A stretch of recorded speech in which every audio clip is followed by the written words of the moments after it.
आकाशवाणी भोपाल से प्रस्तुत है कार्यक्रम आजकल। विषय परीक्षा पे चर्चा, विद्यार्थियों पर सकारात्मक प्रभाव। आलेख सौरभ जेटली, वाचन स्वर दीपा सिंह।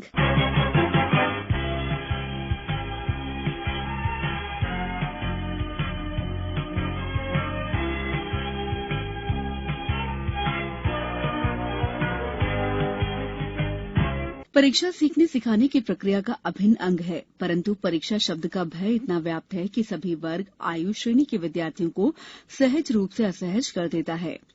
शिक्षा, शिक्षक, शिक्षार्थी और परीक्षा आपस में एक श्रृंखला के समान है।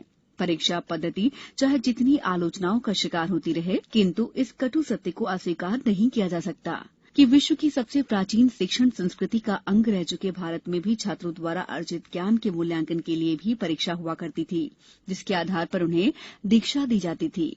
परीक्षा पे चर्चा की परिचर्चा करने से पूर्व भारत में इसके प्राचीनतम स्वरूप और वर्तमान विद्यार्थी परिदृश्य को समझना उतना ही आवश्यक हो जाता है जितना कि हमारे देश से जुड़ी उसकी संस्कृति, सभ्यताओं, धर्मों और विविधताओं को जानने के लिए उसके इतिहास को जानना। भारत की प्राचीन शिक्षा पद्धति को यदि सारांश के तौर पर समझने का प्रयास किया जाए तो हम पाते हैं कि अनौपचारिक और औपचारिक दोनों प्रकार के शैक्षणिक केंद्रों का उल्लेख प्राप्त होता है।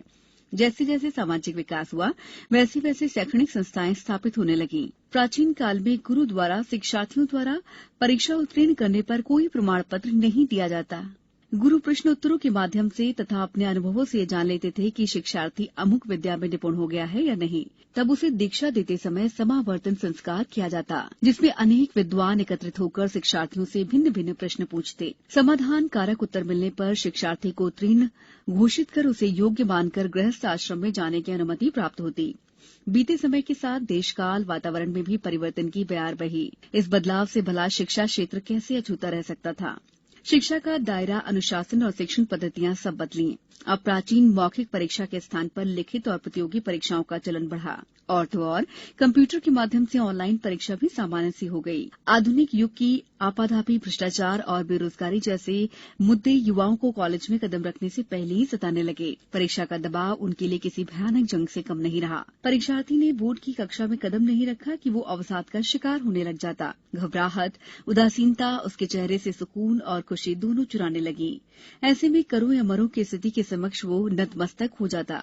निरंतर सामाजिक दबाव उसे इतना हतोत्साहित कर देता कि वो स्वयं के जीवन को परीक्षा के बोझ तले कुचलने के लिए भी तैयार हो जाता।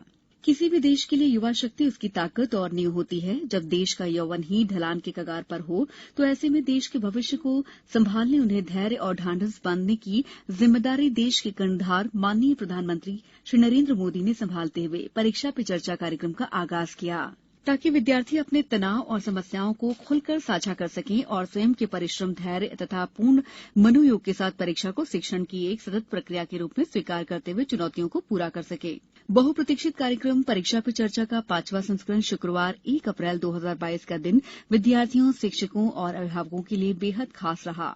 दिल्ली के तालकटोरा स्टेडियम में इस कार्यक्रम का आयोजन किया जाना और माननीय प्रधानमंत्री जी का विद्यार्थियों, शिक्षकों और अभिभावकों को संबोधित कर उनके प्रश्नों के उत्तर देना केंद्रीय विद्यालय क्रमांक 1 भोपाल के विद्यार्थियों के लिए भी वैसा ही उत्साहवर्धक रहा जैसे कि संपूर्ण भारतवर्ष के शिक्षार्थियों के लिए। केंद्रीय विद्यालय क्रमांक 1 भोपाल के विद्यार्थियों ने ऑनलाइन माध्यम से विद्यालय परिसर में और कुछ विद्यार्थियों ने माननीय राज्यपाल जी के आवास पर परीक्षा पे चर्चा कार्यक्रम का सीधा प्रसारण देखते हुए न केवल स्वयं की भागीदारी सुनिश्चित की, वहीं उनके मन में उमड़ते प्रश्नों का सैलाब मानो प्रधानमंत्री जी द्वारा दिए जा रहे प्रश्नों के उत्तर में धीरज पा रहे थे। साथ ही उनके चेहरे की खुशियों को दुगुनित कर रहे थे। उन्हें ऐसा महसूस हो रहा था मानो साक्षात उनके हृदय के भावों को आदरणीय प्रधानमंत्री जी के समाधान कारक उत्तरों ने छू लिया है। विद्यार्थियों के लिए परीक्षा पे चर्चा कार्यक्रम सदैव के लिए अविस्मरणीय बन गया। हम जीवन पर्यंत उसे ही याद करते हैं जो हमारे पथ का साथी होता है। माननीय प्रधानमंत्री जी के द्वारा उठाया गया कदम विद्यार्थियों के लिए किसी पथ के साथी से कम नहीं कहा जा सकता। आजकल में फिलहाल इतना ही। अगले सप्ताह फिर होगी आपसे मुलाकात। नमस्कार।